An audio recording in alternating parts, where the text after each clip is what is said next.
What's going on, guys? Time for another DIY video brought to you by Floor & Decor, the low price leader in all things hard surface flooring. You have laminate, tile, and what we're working on today is deco material. What I have at home is a fireplace with the seating area, and the backrest is just a blank white wall.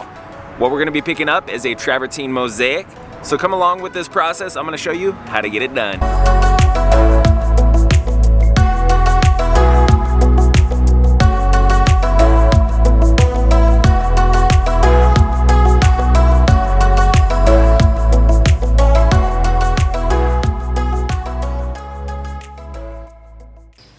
So, step number one is you want to get your project area ready. First thing I'm going to be doing is sweeping up any dirt, debris, clearing that area off. I also pressure washed this back wall so that way it's nice and clean, that way the mortar sets. Secondly is I'm going to be laying a plastic sheeting so that way any grout mortar during installation, if it falls down, it lands on the plastic sheeting instead of on your horizontal surface. After that, you just tear up the sheeting and it's easy cleanup.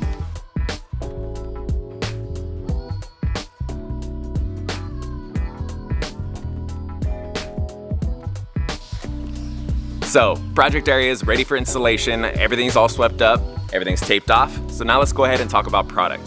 What I'm going to be using is a travertine sheet mosaic that I bought from Floor & Decor.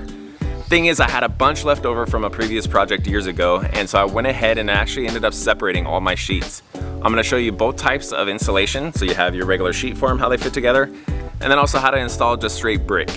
Super simple, so let's go ahead and get some installation done. So if you are going to be installing it via the sheet form here, it is a lot simpler. One of the best things is you don't need spacers. It's already set up, so the pattern's already set for you. To start it off, all you're going to do is you're going to cut one side that's going to go along your leading edge here. Make that perfectly flush with there. You set it in with the mortar just like you normally would. I'm going to show you later. And then your second piece, all you do, you just lay it straight in, just like that. And it fits all the way across here. Once you get to your end point here, you just cut it down with a tile saw, and then you repeat. You start right on top with the new sheet, cut it, and go straight across. So now's the time to go ahead and start mixing up our mortar. That way we can start installing our travertine mosaic. The mortar I'm using is a large format tile and stone due to the fact that I am installing this vertically. You want something that has a lot of adhesion, that way you don't have any sag with your stone or tile. Now, the way we're gonna mix it is gonna be 6.5 to 7.5 quarts to one entire 50-pound bag. Now, the thing is, I'm not gonna make this entire bag all at once. If you do that, most of your mortar will dry up before you're done with your project, and then you're gonna end up having to buy another bag of mortar. It's gonna end up costing you more money. So what I'm gonna do is actually divide that proportionally and make smaller batches. That way you use up that smaller batch and then just mix a new one as you go.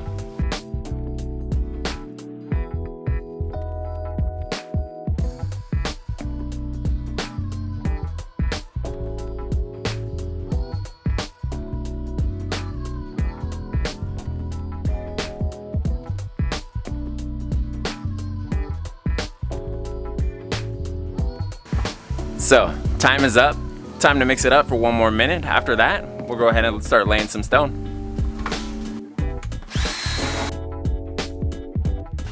So the consistency I'm looking for is like a nice thick frosting. That's what you really want out of your mortar.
So now we've hit a point where we're gonna have to do a whole lot of cuts.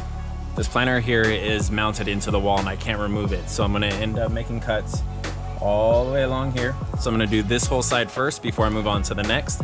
That way I'm not putting mortar on the wall and it's gonna end up drying all out.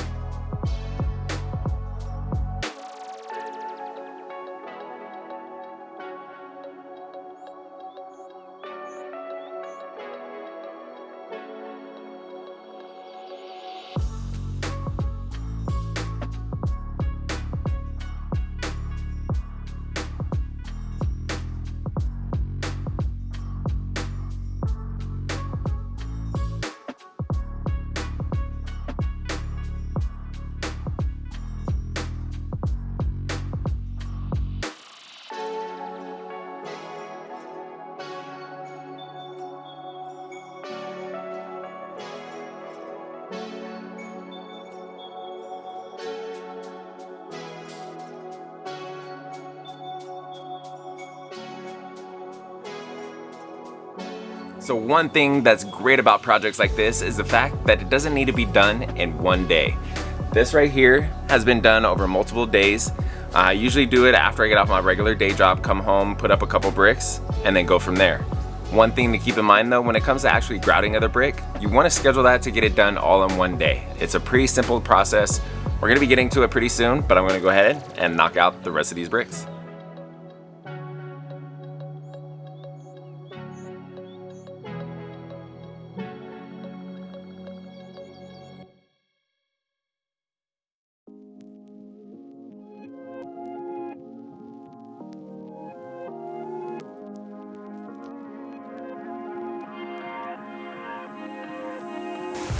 It's always a great feeling when you finish one step of your project. I have the last piece that I'm gonna set here right now.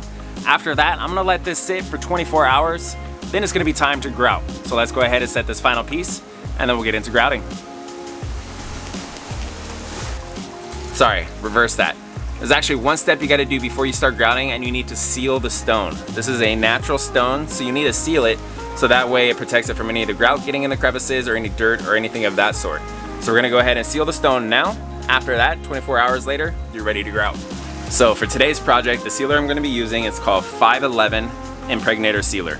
It's a super simple product to use. All I'm gonna do is put it in a little paint tray here that I have. It comes in a little kit along with the sponge. This is your applicator. So all you need is a little bit. A little bit goes a long way. Just put it in the tray, sponge it up, and you're gonna wipe it smoothly across your entire surface.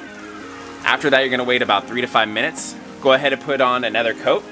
Wait another 3 to 5 minutes, and then with a clean cloth, you're gonna go over the top of your stone to make sure that there's no excess sticking to your stone and you got a nice clean surface.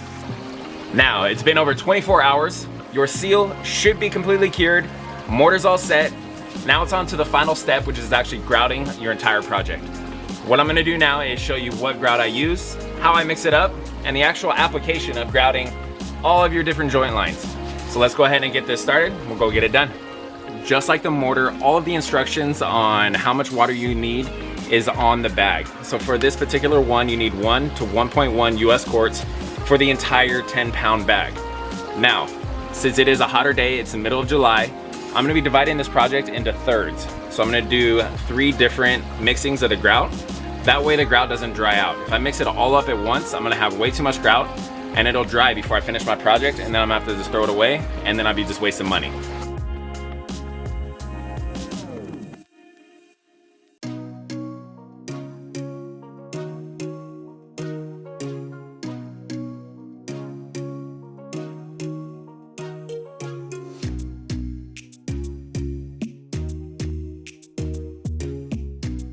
As you can see, I've got this first section done. It's grouted. I've ran out of grout. As I said, I'm gonna keep it into thirds. So 1, 2, 3. Now what I'm gonna do is mix up some more grout, but also I'm gonna come back right through this section where I've grouted with a wet sponge to get any excess grout off the stone. It also smooths out all your grout lines. Some of your grout lines are gonna look a little rough, but when you go over it with a wet sponge, it's gonna smooth them out. It's gonna look really nice.